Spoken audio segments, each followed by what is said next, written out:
de pacientes que están viendo. Okay. Pues lo que hemos visto es que la gente se ha ido guardando este espacio. Voy a empezar a admitir, después voy a silenciar a todos, Okay. porque siempre están ahí voy a estar cazando micrófonos, que todo el mundo se conecta. Sí. Entonces, bueno, pues Abraham, qué gusto tenerte aquí nuevamente. Nos faltan todavía unos minutitos para empezar nuestro webinar. Hoy es un tema que bueno, qué mejor que tener a un experto como tú en este tema. La gente nos lo pedía, mucha gente estaba muy interesada, tú sabes, y hemos trabajado muchas veces con pacientes juntos, pues buscando esto, ¿no? Mucha gente tiene la dificultad del embarazo, es una duda muy frecuente, si me voy a poder embarazar después de operarme, cuándo se recomienda poder embarazarme después de una cirugía bariátrica. Bueno, es una que genera una gran audiencia, entonces yo espero que hoy, pues así mismo veamos la gran audiencia que normalmente tenemos, ¿no? Nos le damos unos minutitos más, Abraham, y empezamos. El doctor Abraham Martínez hoy está con nosotros, un invitado de lujo hoy. Vamos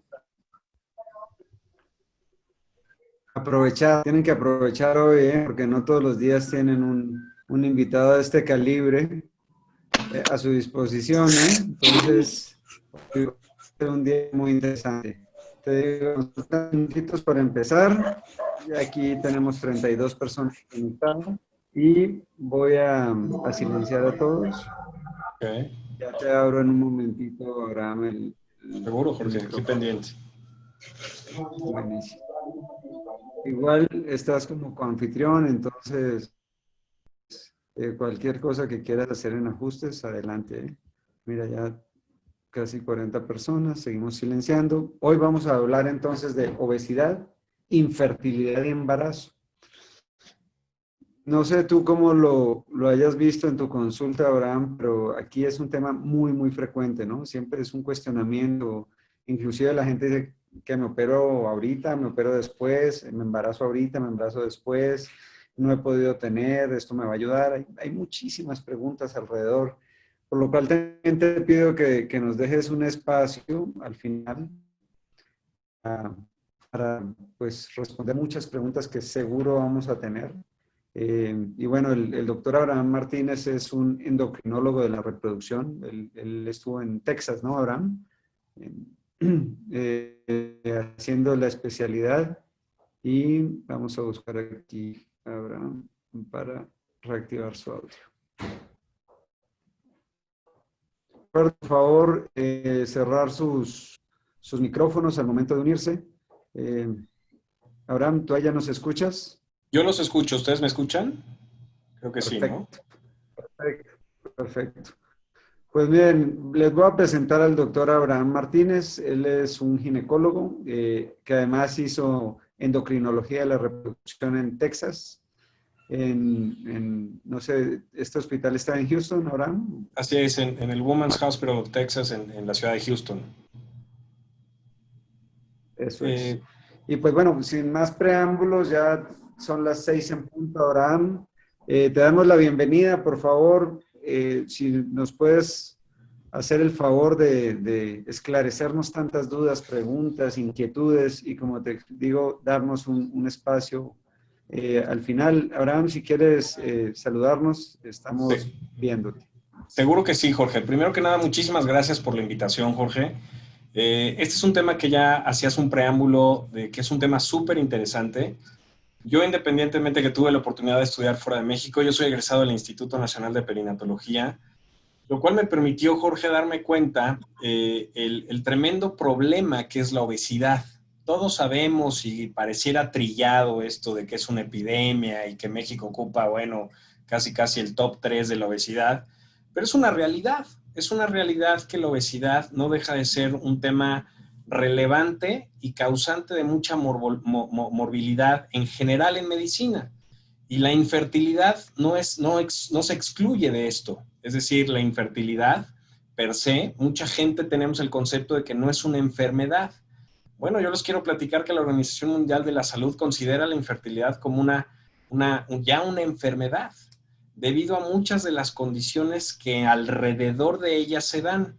Entonces, ya lo decía el doctor Ramírez con respecto a qué importante y qué interesante es este tema y que todos los días es una pregunta constante. Pero aquí, Jorge, también existe mucho el punto de que normalmente la paciente que está buscando embarazarse es una mujer joven, es una mujer que está entre los 18 y 35 años de edad y que la parte del sobrepeso o la obesidad no la consideran como una causa de infertilidad. Y esto se debe quizás a temas ancestrales. O sea, siempre la mujer con sobrepeso, la mujer llenita, el bebé gordito, son como los niños sanos, ¿no? Son como las mujeres sanas. Bueno, está hasta en pinturas se representaba a la mujer como la mismísima Venus de Nilo. Si somos objetivos, pues tiene ahí un poquito de sobrepeso, si queremos verlo así. Y entonces, el sobrepeso, llamémosle obesidad, en infertilidad es una causa súper importante, Jorge. Yo te diría que es uno de los pivotes y de los pilares en el diagnóstico para poder hablarle a los pacientes cuando estamos hablando de esto.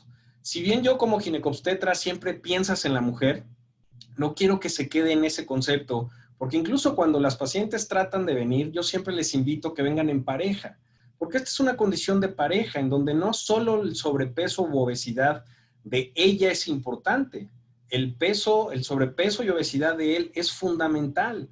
Es crucial. Esto tenemos que recordar que es una situación que se da entre pareja, que no es ella más o es él menos.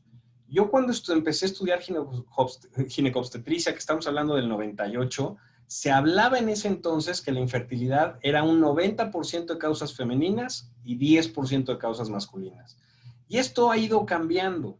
Y entonces, vuelvo y repito que la obesidad no es algo distinto para ser el origen de algún problema de salud.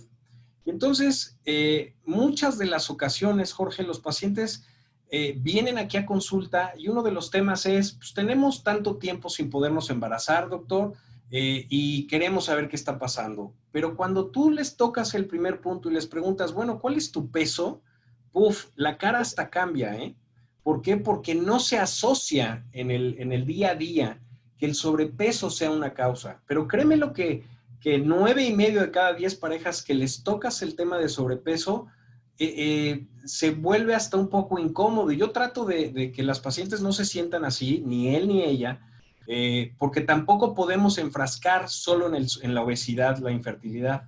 Me di a la tarea de dividir y hacer muy sencillo esto, como siempre hemos tratado hacia los pacientes, hacer un lenguaje muy coloquial para que se entienda por qué. Porque es muy frustrante el que me digan, bueno, nos vemos en 20 kilos y buscamos un embarazo. Caramba, no es así. No podemos ser tan indolentes con las parejas pensando en que todo se basa en la obesidad. Pero quiero tratar de desmenuzar el por qué la obesidad tiene que ver en temas tan sencillos como hasta el propio coito, ¿no? Es decir, el poder tener una relación sexual pudiera dificultarse por la obesidad. Y entonces vamos a ir desmenuzando, no factor por factor, pero muchos de los factores que nos van a llevar al entendimiento de por qué el sobrepeso y por qué tengo que bajar de peso. ¿Por qué el doctor me dice que tengo que bajar de peso él o ella? Porque el entender que si yo bajo de peso, mi posibilidad de éxito puede incluso triplicarse, pues evidentemente voy a estar motivado o motivada para poder seguir los lineamientos. Podemos llegar a tener que necesitar una cirugía. Me antecedo un poco a la pregunta que decías, Jorge, aunque lo vamos a ir también aclarando.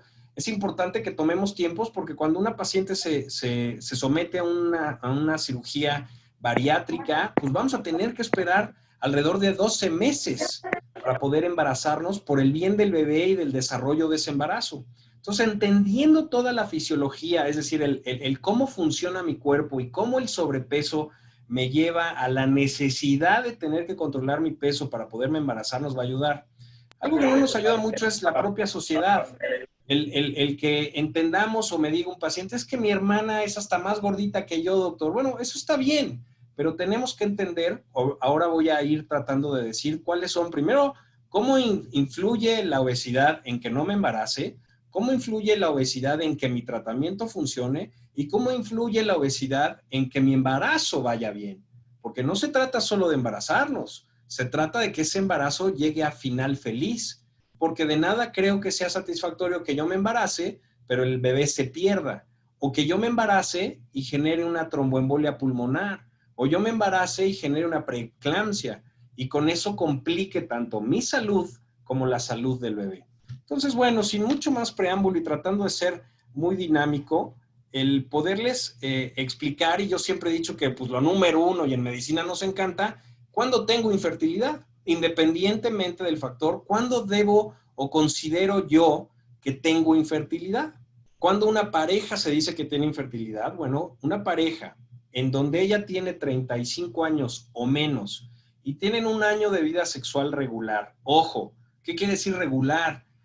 Técnicamente, una vida sexual regular, estamos hablando entre 3 a 4 relaciones sexuales por semana, que también es algo que hoy con la cuarentena, les cuento esto como anécdota simpático, hoy la tasa de embarazo se ha ido al cielo.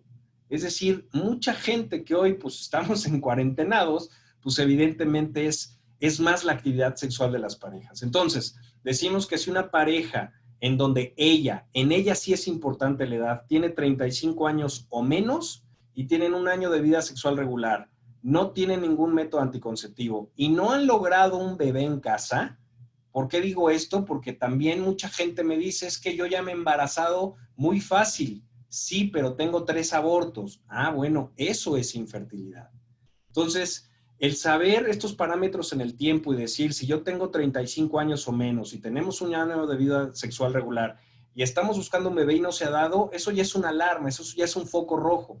¿Y por qué también es importante el tiempo de evolución? Porque de repente hay gente que me dice, es que tengo 22 años y no me he embarazado. Y te dicen, no te preocupes, tienes 22 años. Sí, doctor, pero estoy buscando un embarazo desde los 18. Entonces, eso es bien, bien importante que nos vayamos a ese concepto y les voy a cambiar además la definición. Cuando ella tiene más de 35 años, no tanto en él, pero en ella sí, entonces la definición se va a 6 meses. 6 meses de vida regular, de vida sexual regular y no método anticonceptivo, sin duda algo está pasando. ¿Y por qué? Porque lo vamos a entender ahora más adelante y una de esas explicaciones tiene que ver con nuestro tema. Conforme los años van pasando, más posibilidad, y no me dejarán mentir, Jorge, de que una persona te dice, es que yo a los 23 años pesaba 60 kilos y hoy peso 101. Bueno, pues simple y sencillamente a veces la edad y el tiempo de evolución nos hace tener una comorbilidad como es la obesidad. Y entonces, hoy sabemos que aproximadamente el 20% de las parejas, solo por vivir en pareja, tienen infertilidad en el mundo. En México, el INEGI, unas estadísticas no tan actualizadas, pero muy útiles, hablan de que entre 3 y 4 millones de mexicanos al año sufrimos de infertilidad. Y estos son subregistros, ¿eh? Es decir, no hay un registro tan fidedigno como lo existen en otros países. Y, por ejemplo, el último renglón que habla de 500,000 nuevos casos al año, imagínense, estamos hablando de una cantidad muy grande. Y quizás quien nos está escuchando también han conceptualizado el hecho de que es que ahora hay más infertilidad. No, no es que haya más infertilidad, es que hoy se le ha puesto una importancia a este tema porque hoy se habla más, hoy se sabe más y mucho del patrón de reproducción del ser humano, tanto en hombres como en mujeres, ha cambiado. Antes no podíamos concebir que a los 37, 38 años estuviéramos buscando el primer bebé, cuando nuestras madres, digámoslo en mi generación, que ya estoy rondando los 50 años, pues a los 37 años ya habían cumplido su objetivo obstétrico y más de una ya era abuela. Hoy, para que sepan, la edad promedio de una mujer que está buscando un embarazo ya en general en países donde incluyo México, la edad promedio del primer bebé se está buscando a los 36 años. Entonces, si dijimos que a los 35 años, quiero que sepan este dato y se lo memoricen muy bien porque es muy importante, la mujer, cuando cumple 35 años de edad, solo por soplar las velas del pastel, pierde el 50% de su capacidad reproductiva, solo por tener 50 años. ¿Y eso por qué es? Porque hoy sabemos que existe algo llamado apoptosis o muerte celular. Es decir, las mujeres tienen una vida media, por así decirle, sus células germinales, sus óvulos. Los hombres no. Los hombres no nacemos con espermatozoides, sino los vamos produciendo con los años. Y esta producción es casi por toda la vida. Las mujeres no. Las mujeres tienen un tiempo finito y es que desde los óvulos desde que nacen ya están en ellas. Y entonces con el paso de los años, esta apoptosis va haciendo que la calidad del óvulo vaya disminuyendo. Y esto nos sirve como preludio para ir hacia el tema que nos lleva, que es la obesidad y la infertilidad. Un poco y muy importantes para que se den una idea que hoy estamos en un empate técnico.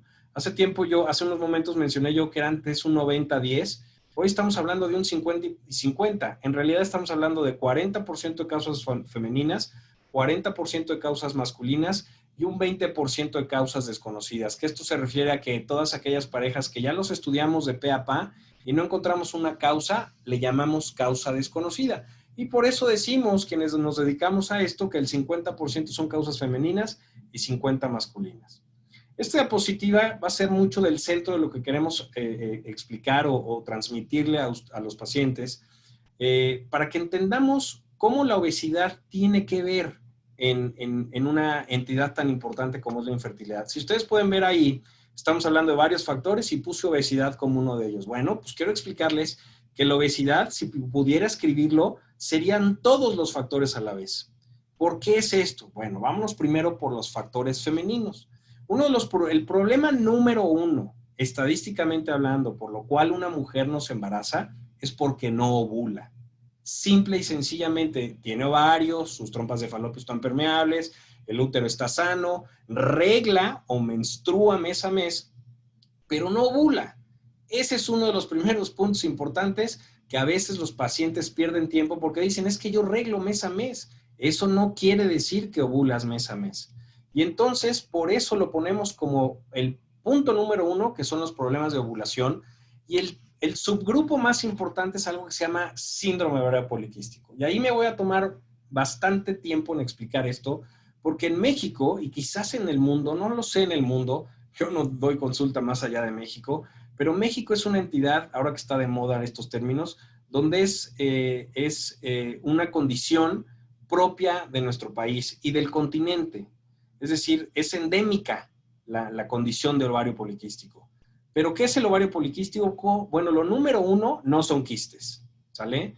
La triada, antes esta entidad se llamaba síndrome de Stein-Leventhal hace muchos años cuando se usaban epónimos, y que consistía en 3 síntomas. Se va la regla, amenorrea, tengo obesidad y tengo vello, tengo pelo. Era lo que se llamaba a la triada.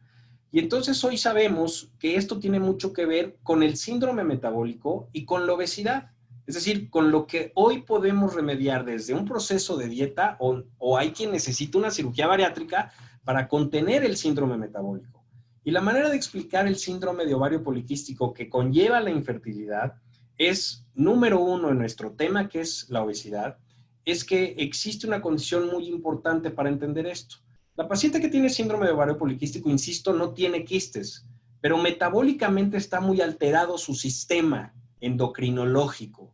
¿Y qué es lo que sucede? ¿Por qué se da esto? Bueno, hagamos un poco a un lado el que menstrue o no menstrue, el que tenga vello o no tenga vello, el que tenga sobrepeso, sino lo más importante es que el síndrome de ovario poliquístico se entiende cuando entendemos que el ser humano, cuando somos niños, generamos más andrógenos que estrógenos. Los andrógenos es la hormona del hombre, andros, hombre, y es más fácil para el cuerpo humano estructuralmente hacer andrógenos. Entonces, cuando somos pequeños, si nos visten de hombre o de mujer, no sabemos qué sexo tiene, o si nos ponen aretes, o si hablamos, porque hablamos como niñas o niños.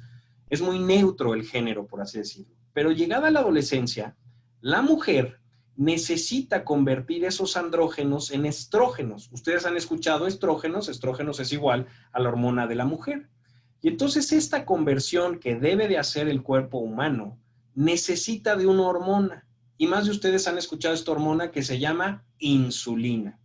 Entonces, ¿qué tiene que ver el sobrepeso? ¿Qué tiene que ver la infertilidad con el hecho del ovario poliquístico? Ese es el meollo de esta entidad que circunscribe muchas cosas muy interesantes y que van de la mano con la obesidad. Cuando yo o mi cuerpo decide no transformar el andrógeno en estrógeno, voy a tener más hormona masculina. Por ende, me va a brillar más la cara, voy a tener acné, voy a tener vello. No voy a hablar como hombre, ni mucho menos, pero sí voy a hacer que metabólicamente mi cuerpo se ocupe a hacer más hormona masculina. Por ende, no voy a menstruar, por ende voy a tener más testosterona, por ende voy a tener más obesidad. Pero lo más importante es que esta conversión, decíamos, de andrógenos a estrógenos, lo hace gracias a una hormona que se llama insulina. Y ustedes han escuchado esta hormona porque es aquella hormona que le falla ¿a quién? Al paciente con diabetes. Pero no solo al paciente que necesita ponerse insulina. El paciente, y el doctor Ramírez nos puede ampliar más esto, cuando el paciente tiene sobrepeso u obesidad desde la adolescencia, el páncreas empieza a consumirse. Y acuérdense que el páncreas, en los islotes de Langerhans, así se llaman, empiezan a producir insulina, que su máxima función es meter el azúcar a la célula para tener energía. Pero, ojo, les acabo de decir que la insulina se encarga de transformar esta hormona masculina en femenina. Pero cuando yo tengo un síndrome de ovario poliquístico, la insulina dice, ¿sabes qué? Yo no quiero hacer esta función, me resisto a hacer la función de convertir estrógenos y entonces dejo de convertir hormona masculina en femenina porque prefiero cuidar a mi dueño, a mi amo, a que no sea diabético. Y entonces eso lleva a una hiperandrogenización, empiezan a subir los andrógenos, pero también empieza a haber un fenómeno de hiperinsulinemia, es decir, la insulina, como no está en otras funciones, empieza a elevarse mucho sus niveles, y eso es un círculo vicioso que nos lleva a la obesidad, nos lleva a la amenorrea y nos lleva, lo más importante, a la anovulación, es decir, los pacientes no ovulan. Y entonces, el entender esta condición de por qué la obesidad me lleva a que si yo tenía ovario poliquístico se va a perpetuar el círculo vicioso, es el meollo y centro de entender por qué la obesidad debe de ser tratada. Porque yo les puedo decir que 8 de cada 10 pacientes que vienen con sobrepeso u obesidad y no se están embarazando, la causa número 1 es ovario poliquístico. Y entonces, si nosotros controlamos ese metabolismo, es decir, ayudamos, yo les digo a los pacientes una manera muy sencilla de explicar esto es, mi ovario es una orquesta que el cerebro dirige para que yo toque una melodía con mis músicos. Y esa melodía se llama ovulación y se llama buen funcionamiento de mi metabolismo. Si estos mismos músicos, nadie los dirige, se forma un tema de desorden metabólico impresionante, que lo más importante es que a mí como ginecobstetra y endocrinólogo de la reproducción, la gente me viene a ver porque no me embarazo. Pero eso es lo menos importante para mí. Van a decir, ¿cómo dices eso, Abraham? Bueno, es lo menos importante porque si yo no cuido a esa paciente, muy probablemente sea diabética y muy probablemente sea hipertensa, porque ella tiene una condición que se llama síndrome metabólico o síndrome X. Y eso lo único que va a hacer es que va a ir exacerbando que la salud de esa paciente se vaya deteriorando. Porque les cuento otro tema, el hecho de que yo se perpetúe el ovario poliquístico, nadie me atienda, nadie rompa la resistencia a la insulina, nadie me explique cómo bajo de peso, porque son las clásicas pacientes que no comen en todo un día, comen una lechuga, hacen ejercicio todo el día y lejos de bajar de peso, suben de peso. Y eso es así porque mientras no rompas la resistencia a la insulina, nunca esas pacientes van a bajar de peso. Y les voy a un tema más interesante. Obvio, hablamos de que no ovulan, pero créanme que el mantener niveles constantes y no equilibrados de hormonas entre estrógenos, progesterona y andrógenos genera que el endometrio, la capa interna del útero, crezca demasiado. Y si está constantemente un tejido siendo estimulado, eso hace que no reglen. Pero si se perpetúa este fenómeno, ¿qué creen? Puede generar una condición maligna como es cáncer de endometrio. Entonces, fíjense la importancia de poder hacer un diagnóstico que nos toma, se los juro, 14 segundos. Porque no es más que hacer una muy buena historia clínica, hacer un ultrasonido y poder identificar, como pueden ver en la pantalla, cómo se ven las imágenes típicas del ovario poliquístico. Entonces, a mí me apasiona mucho el ovario poliquístico porque, como pueden ver, les acabo de explicar muchas entidades endocrinológicas que tienen que ver con eso. Y si yo le explico a mi paciente todo esto que les acabo de explicar, la paciente entiende perfectamente que si rompemos la resistencia a la insulina, hacemos ejercicio, controlamos una dieta, nos va a ir mucho mejor. Hay pacientes que su sobrepeso es tal que evidentemente quizás un régimen sencillo de dieta y ejercicio no va a ser suficiente, y es en aquellas pacientes donde van a requerir de cirugía bariátrica, y esas pacientes que quizás el concepto, y lo han escuchado, estoy seguro que lo han escuchado, es que tengo ovario poliquístico y me dijeron que nunca me voy a embarazar. Así como les dije que 8 de cada 10 pacientes que tienen obesidad y vienen a verme tienen ovario poliquístico, 8 de cada 10 pacientes que bajan de peso se embarazan sin ningún tratamiento, siempre y cuando la edad sea por debajo de los 38 años y el factor masculino esté conservado. Entonces, algo que le daño al ovario poliquístico y al síndrome metabólico, hablamos de hipertensión, de diabetes, se juntan algunas otras condiciones, como pueden ser endocrinopatías asociadas o enfermedades endocrinológicas, como es el hipotiroidismo. Es muy común en pacientes con ovario poliquístico que presenten alguna otra alteración, como es el hipotiroidismo subclínico. Por favor, no asocien el hipotiroidismo a que yo soy gordita porque soy hipotiroidea. Creo que Jorge me puede apoyar en eso. No todas las pacientes hipotiroideas o no en vida reproductiva van a tener obesidad. Sí es un factor más, pero en reproducción existe una condición que yo le hago un perfil tiroideo a mis pacientes y va a ser normal, o al menos a primera vista. Pero cuando veo un hormona en específico que se llama el hormona estimulante del tiroides y está por arriba de 2.5 y mi paciente quizás no tiene sobrepeso o tiene sobrepeso, pero ya me dijeron que está bien su tiroides porque tiene 3.8 de hormona estimulante del tiroides, pero si tiene 2.5, esa paciente tiene hipotiroidismo subclínico. Y el hipotiroidismo subclínico se asocia mucho a la incapacidad de embarazarse, pero sobre todo a la incapacidad de mantener un embarazo.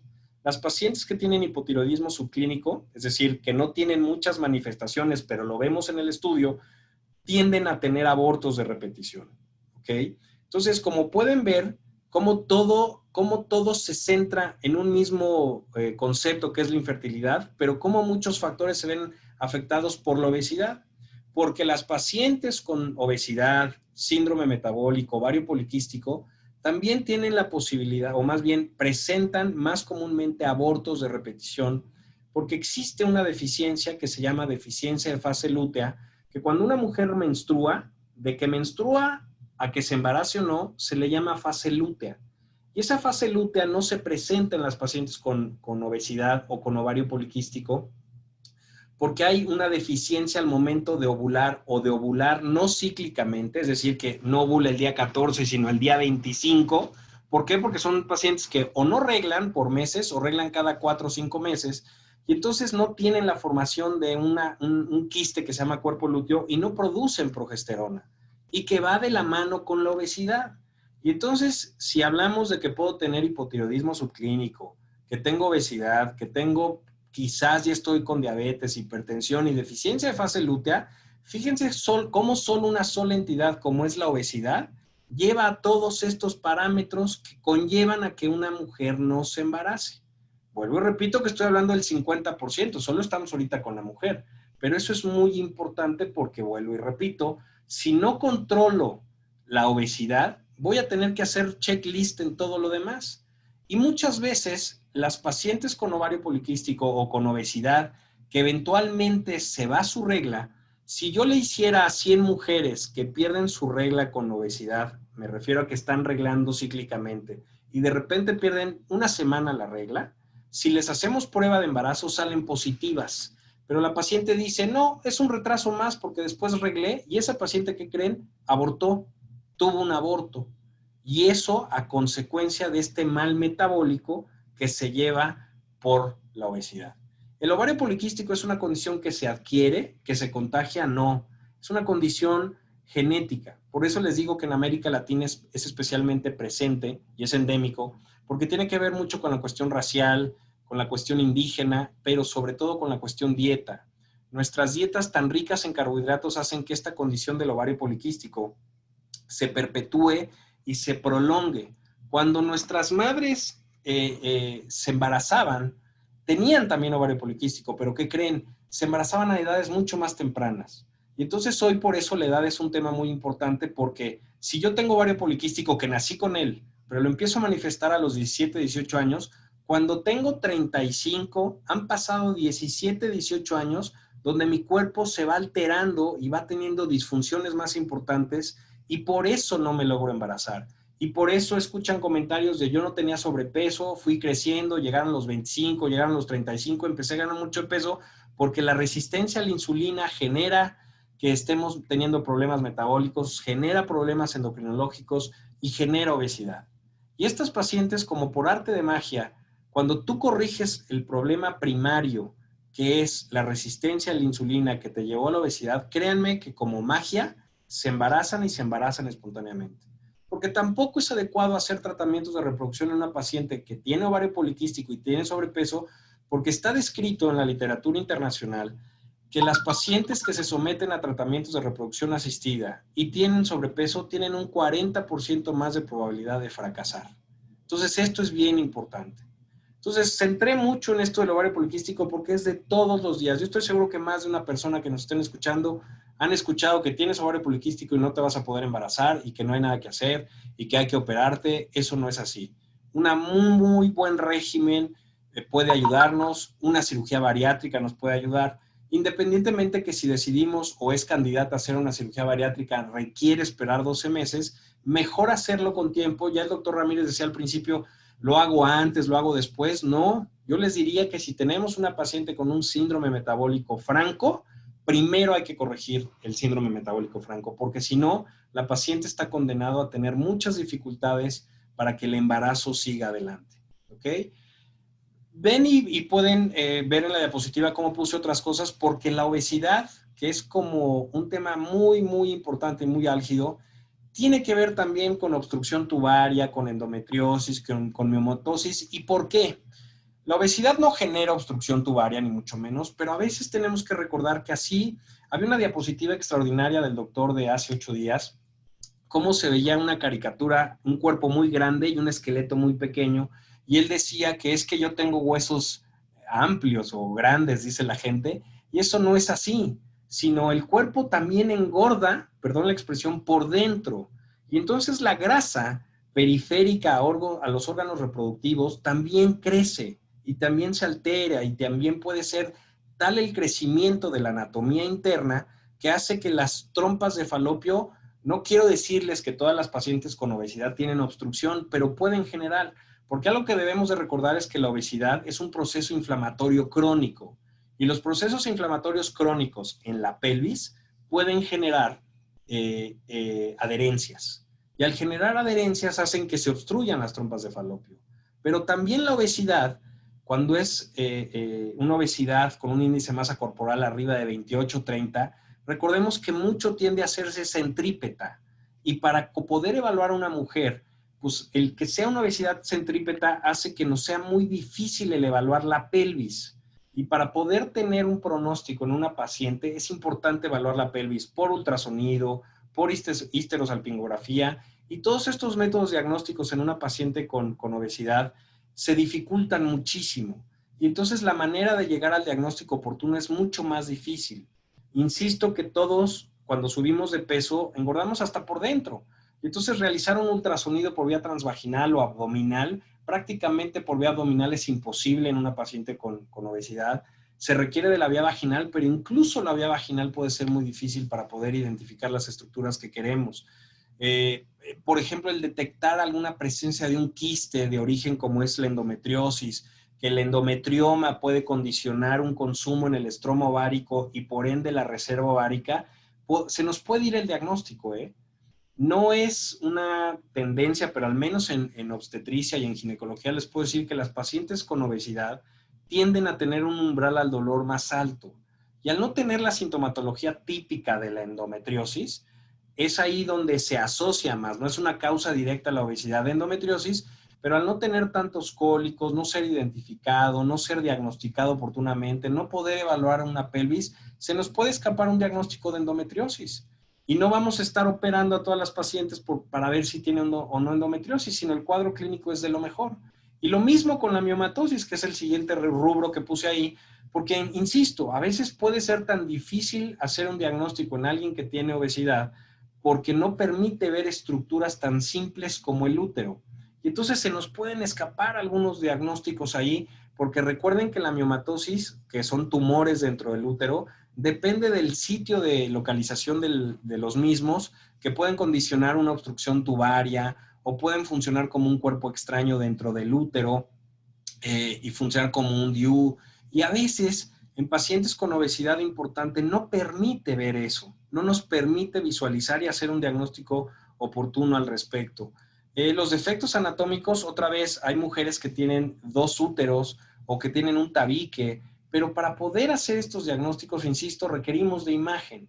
Y cuando una mujer tiene obesidad, todos estos estudios clínicos y paraclínicos que nos permiten hacer un diagnóstico, no podemos hacerlos, no es tan fácil y se nos escapan los diagnósticos y entonces viene la frustración del paciente porque dice, bueno doctor, pero ¿por qué no me puede hacer el estudio si mi amiga se lo hizo? Y a veces hay quien no le gusta tocar el tema de la obesidad, pero es importantísimo tocarlo porque el paciente tiene derecho a saberlo y si uno fundamenta los argumentos que permiten saber por qué la obesidad tiene que ver con todo esto, se entienden muy, muy, muy bien. Hablábamos hace rato que el metabolismo nos lleva a resistencia a la insulina, a hipotiroidismo subclínico, a hiperandrogenización, a muchas condiciones que la obesidad se vuelve la parte medular que genera que una paciente sea la obesidad la causa por la cual no se embaraza. Sí, todos podemos tener historias de mi amiga, mi tía, mi prima se embarazó incluso con más obesidad que yo, pero no se trata de eso. Estadísticamente, insisto, la posibilidad de tener un embarazo es mucho menor, la posibilidad de tener una pérdida es mucho mayor, la posibilidad de tener, ahora lo vamos a tocar, complicaciones durante el embarazo son mayores. Y aquí aprovecho para hablar ahora de lo que sucede en una paciente con embarazo y obesidad. Si bien ya pudo sortear la cuestión anatómica, endocrinológica, metabólica, y la paciente se logró embarazar, afortunadamente logró embarazarse, su embarazo per se va a ser catalogado como algo que se llama embarazo de alto riesgo. ¿Y esto por qué va a ser? Porque las pacientes que tienen obesidad tienen una comorbilidad o tienen enfermedades aledañas que se van a suscitar solo por estar con un proceso de obesidad. Ustedes han escuchado, antes se usaba mucho el hecho de decir, es que mi mamá se alivió, mi prima se alivió, porque el embarazo per se es un estado de enfermedad. Si todos supiéramos todos los cambios que suceden en el cuerpo humano de una mujer, nadie se embarazaría, ¿eh? El corazón sufre, el páncreas sufre, el hígado sufre, el intestino sufre, en fin. Pero una mujer que tiene obesidad, pues todas estas condicionantes, sobre todo las metabólicas, se presentan con mucho más frecuencia. Y la más importante, obvio, es diabetes gestacional, que quizás no desarrolló una diabetes una paciente, pero durante el embarazo muy probablemente hasta en un 80% de las veces va a desarrollar diabetes gestacional. Y la diabetes gestacional tiene el gran tema que puede condicionar malformaciones en los bebés, sobre todo defectos de tubo neural, condiciones que no permitan que el bebé, por ejemplo, pueda caminar. Pueden condicionar situaciones importantes donde haya mucho líquido amniótico en los embarazos, que se llama polidrapnios, y entonces el abdomen crezca mucho de mamá, y esto condiciona que el embarazo se adelante, se tenga un parto pretérmino, con la condicionante de que quizás mi bebé fue un bebé macrosómico, fue muy grande. Antes era típico decir, ay, el bebé es tan bonito y tan sano, pesó 4 kilos. Bueno, hoy sabemos que eso es gravísimo. Un bebé por arriba de 3,800 en la ciudad, o bueno, en México como país, tiene la posibilidad hasta de un 60% de ser diabético antes de los 40 años. Entonces, lejos de ser sano ese bebé.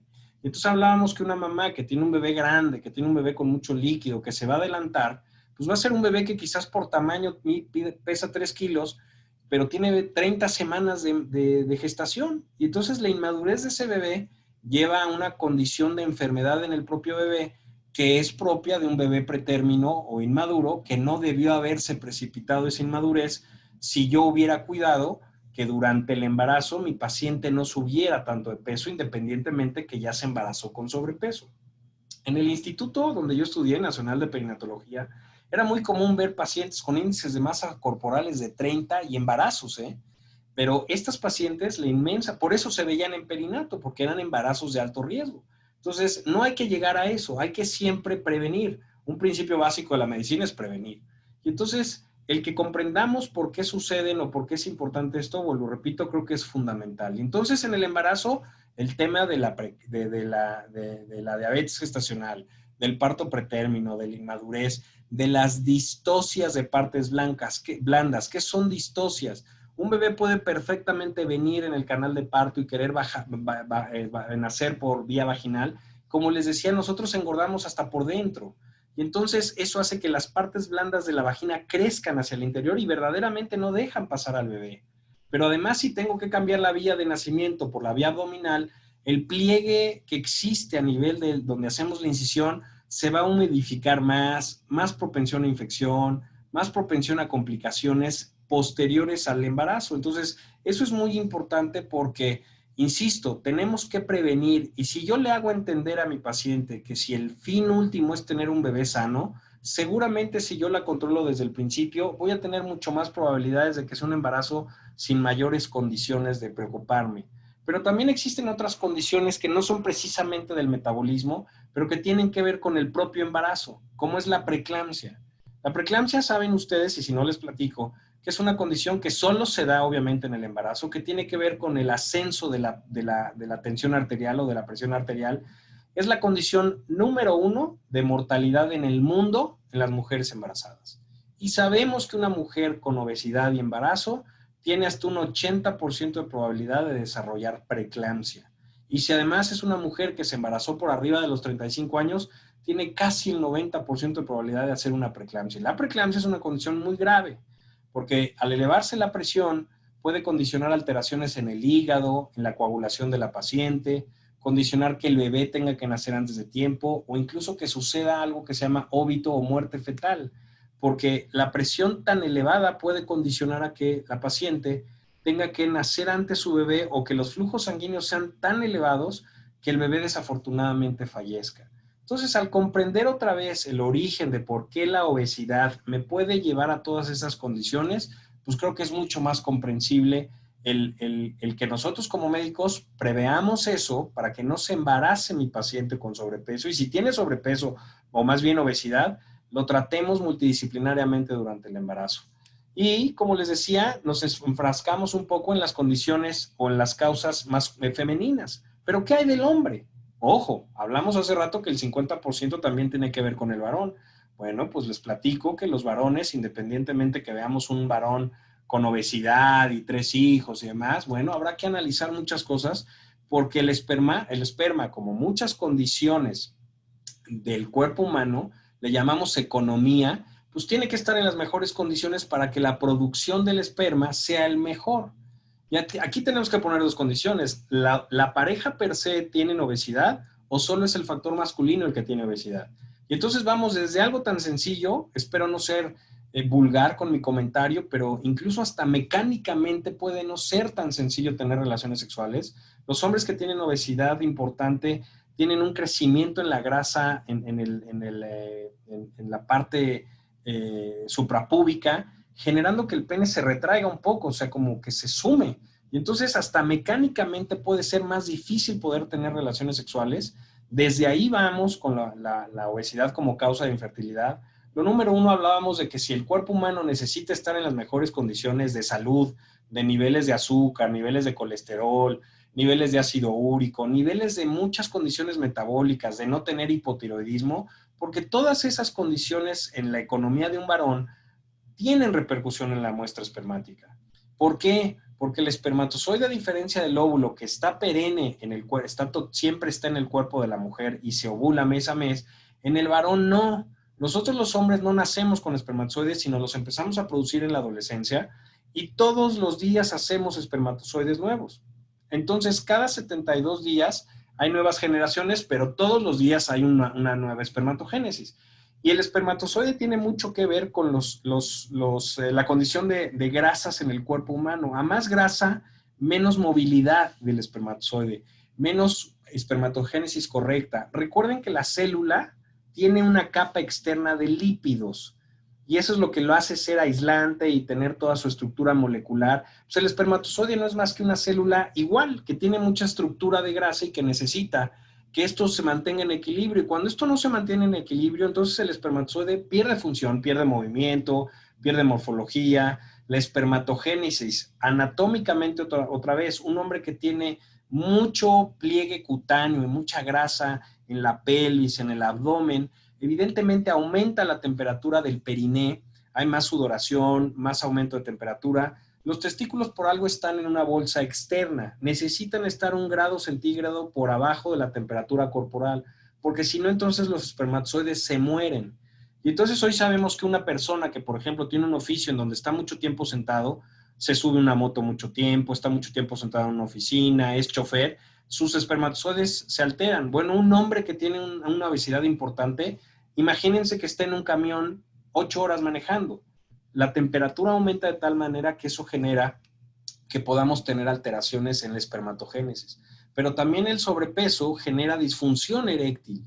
Puede haber una condicionante hormonal que no haya la misma capacidad eréctil del hombre y otra vez mecánicamente se ve afectada la posibilidad de poder concebir desde ese punto de vista, ¿no? Entonces, como pueden ver, en el hombre es un poco más sencillo porque en el hombre solo necesitamos generar espermatogénesis. Si yo controlo el metabolismo de un varón, puedo controlar que en poco tiempo su metabolismo y su economía estén en mejores condiciones para producir mejores células como son los espermatozoides. A diferencia de lo que comentamos anteriormente, que una mujer tiene que esperar quizás hasta 12 o más meses para embarazarse después de una cirugía bariátrica, el varón no. Al contrario, el varón va a tener una respuesta casi, no quiero decir casi inmediata, pero a muy corto plazo de la cirugía bariátrica y la mejora en su cuenta espermática. Es impresionante cómo después de un proceso quirúrgico bariátrico, la muestra espermática favorece en muchísimo al varón, ¿ok? Como pueden ver, cuando hablamos aquí en esta diapositiva de otras, pues creo que las envolvimos en todo eso.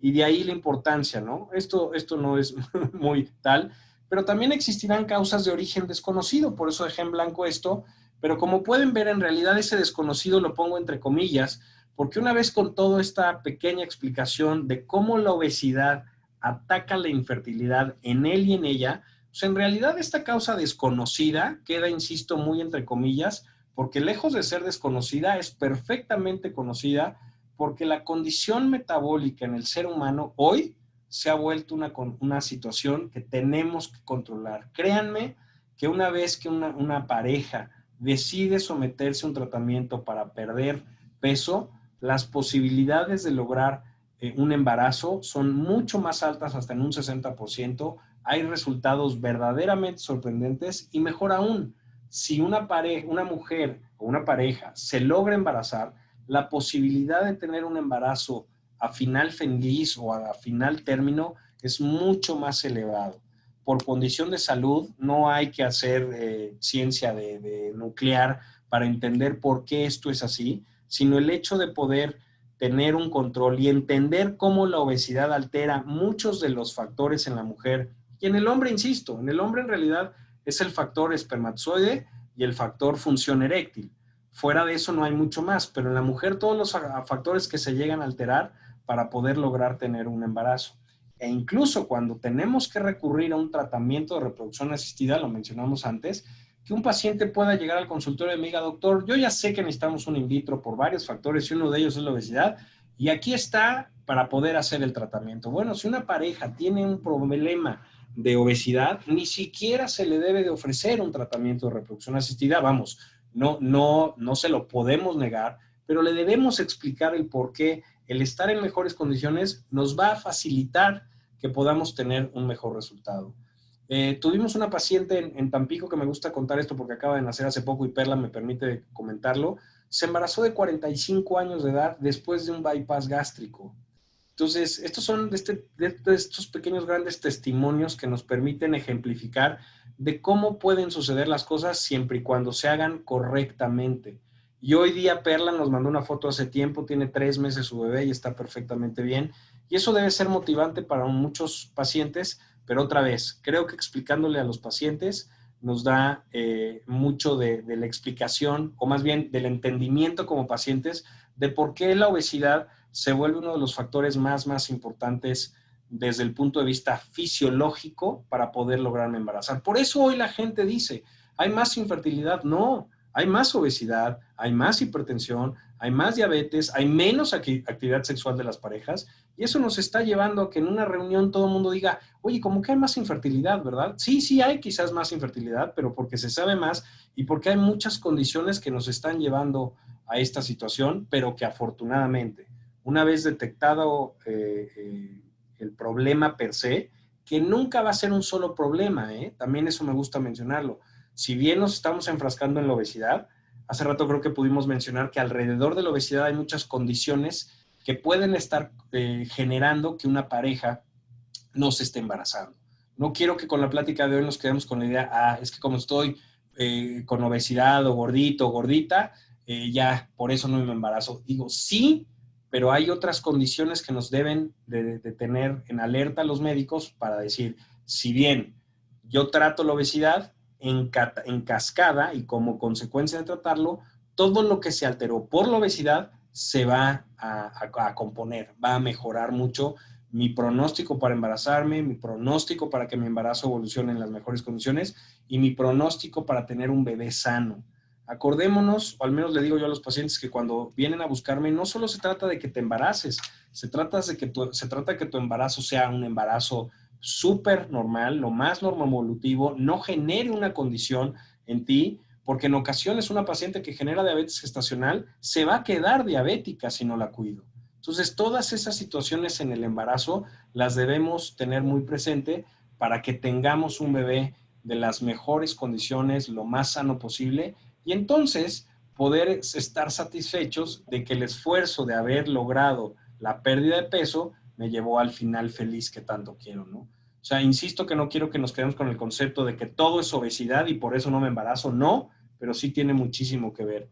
El hacer los tratamientos no es mucho de la intención de la plática del día de hoy, sino creo que hemos abarcado o quise abarcar de una manera muy sencilla el cómo la obesidad tiene mucho que ver en la infertilidad, en el buen funcionamiento como pareja para reproducción y cómo un embarazo puede verse alterado e incluso tener un final desafortunado solo por la obesidad misma, ¿no? Y creo, Jorge, que con esto, salvo que existan dudas importantes, me quedo como con esta idea en la que creo que mucha gente pudiera estar como con la curiosidad de en base a esto ir resolviendo dudas, ¿no? Bueno, excelente, Abraham, te agradezco mucho y creo que tocaste, como tú bien dijiste, un tema medular. Y bueno, muchos de los participantes ya tienen preguntas. Un punto que me pareció clave y que lo dijiste de una manera muy fina y muy sutil durante muchas ocasiones, es que todo el mundo busca ese milagro, ¿no? Y muchas veces no vemos el contexto en el que nos estamos desarrollando. También es cierto que mucha gente ofrece el milagro, ¿no? Y eso es algo que hay que tener mucho cuidado. Este es un panel de amigos, entonces hay que tener mucho cuidado con esa gente que nos ofrece milagros. Tú sabes más que yo al respecto y sabes que es desgraciadamente como en mucha práctica médica hay gente que ofrece milagros cuando de pronto no hay un sustrato correcto para hacerlo. Abraham, ¿te parece si contestamos preguntas? Seguro que sí, encantado de la vida. Bueno, entonces, ¿qué pasa si están los signos que me menciona, pero si hay menstruación? ¿De qué otras formas sería síndrome de ovario poliquístico? Esto es una excelente pregunta, Jorge, porque ya dejó de ser los clásicos signos y síntomas. Hoy doctor Google nos mata. Y entonces las pacientes se meten y dicen, no, no tengo ovario poliquístico porque sí menstruo. No tengo ovario poliquístico porque sí reglo. En el 2006, 2002, no tengo el dato preciso ahorita del consenso de Rotterdam, se juntaron los máximos exponentes de ovario poliquístico y dijeron, bueno, ¿qué signos y síntomas podemos hacer? Y se llegó a varias conclusiones, pero yo en mi práctica de casi 20 años te puedo decir que la manera más sencilla, y les transmito a los pacientes esto, y yo dije hace rato, me toma 14 segundos hacer el diagnóstico porque basta hacer un ultrasonido obvio, una previa interrogatorio del paciente, para poderle decir a mi paciente si tiene o no ovario poliquístico. Pero lo importante no es decirle por ultrasonografía si tiene ovario poliquístico, sino metabólicamente si tiene o no resistencia a la insulina. Entonces, esta pregunta es importante porque si yo reglo, no tengo ovario poliquístico, puedes tener ovario poliquístico siendo delgada, no teniendo acné y reglando mes a mes, ¿eh?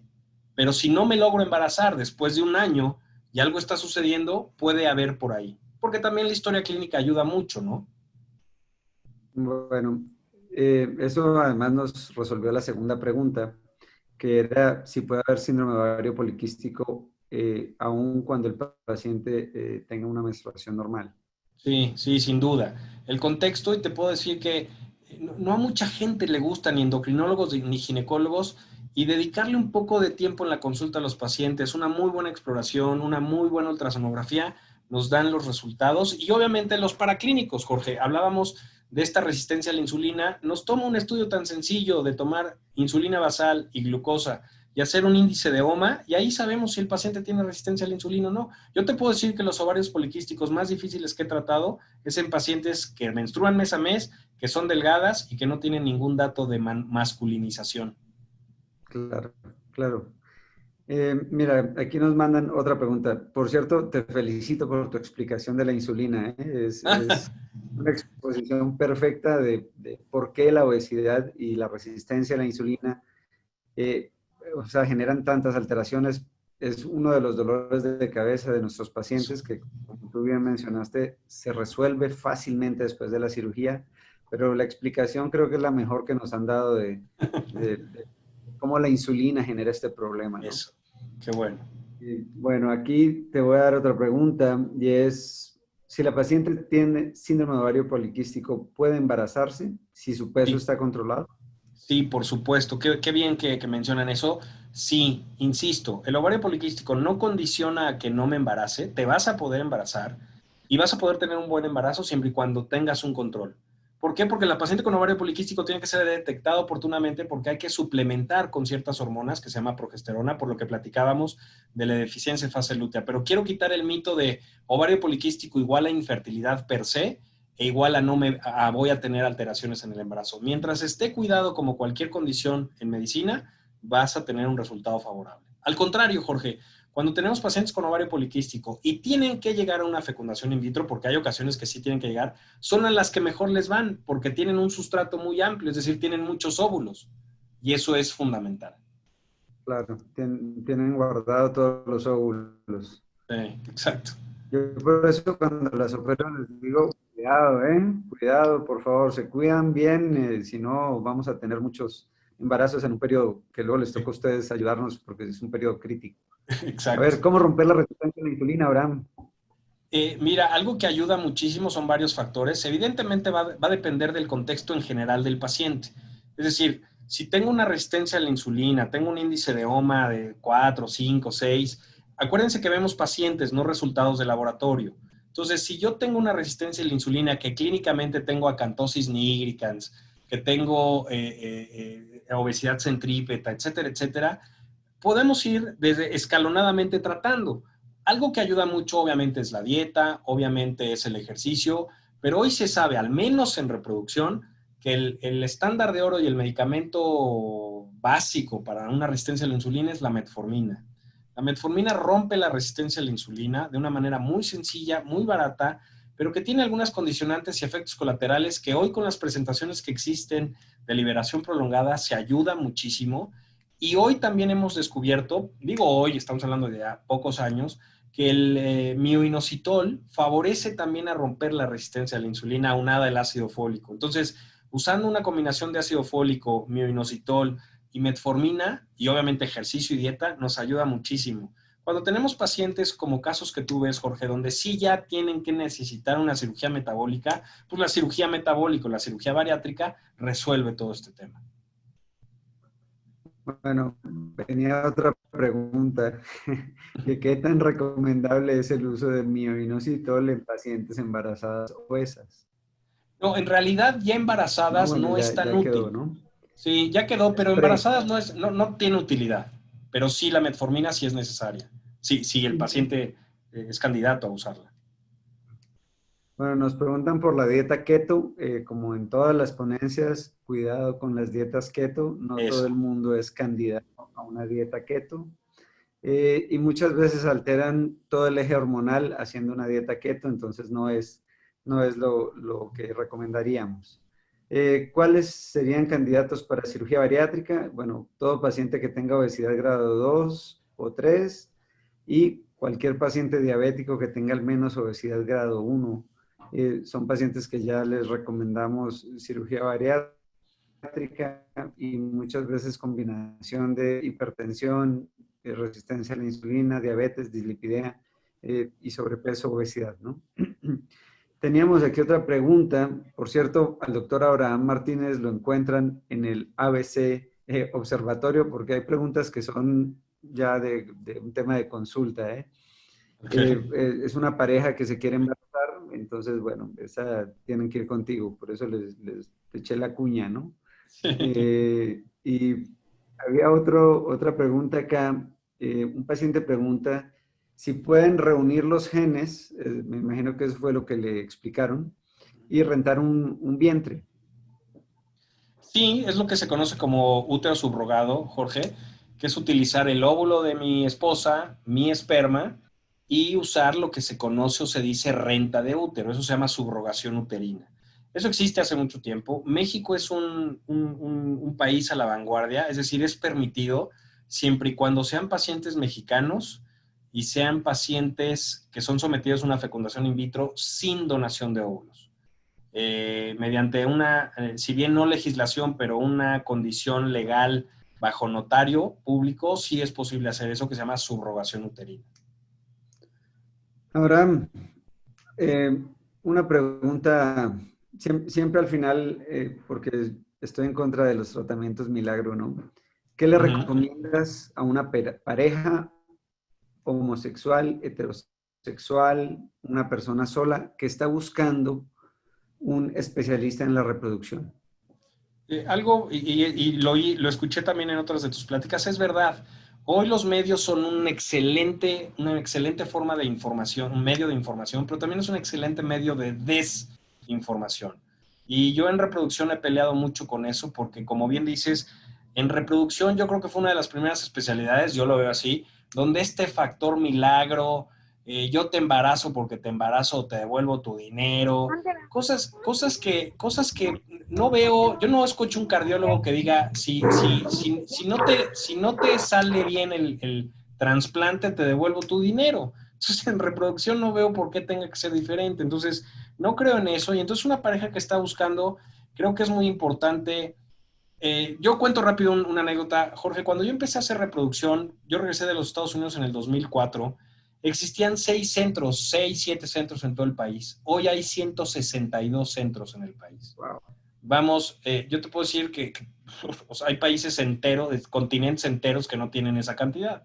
Entonces, ante tu pregunta, creo que el conocer a un médico, el que vea sus credenciales, el que tengas una recomendación, esta parte de las credenciales puede ser fabulosa, pero una recomendación de alguien, pero sobre todo ir a conocer a tu médico.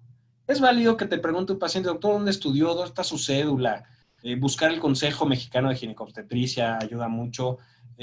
Y que te dé ese feeling y esa confianza, ¿no? Porque en medicina reproductiva no es diferente a cualquier otra especialidad donde no hay milagros, ¿eh? Donde no hay promesas falsas y que desafortunadamente a veces exageramos tanto los grupos médicos como los pacientes tratando de buscar algo maravilloso y mágico.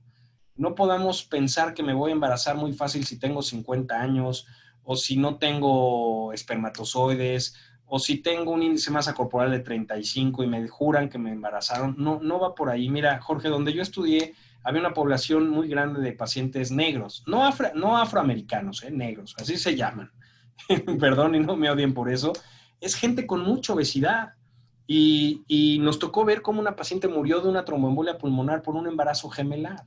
Entonces, en esta cuestión de hazle un in vitro porque lo quiere, la paciente murió. Y entonces el esposo no lo encontramos ya con la obstetra, murió su esposa, murieron sus gemelos y se desintegró ese ser humano.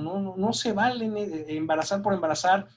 O te topas con casos de una mujer que le embarazaron de unos trillizos aquí en México, tiene trasplante renal y está en una institución pública, sin dinero, con unos trillizos. Hay que tener mucho cuidado, Jorge, mucho, mucho cuidado. Credencializar y ver a tu médico, platicar con él y ver qué feeling te da, ¿no? Bueno, sin lugar a dudas, y para el auditorio, no hay milagros. Es un trabajo que se tiene que hacer en el día a día.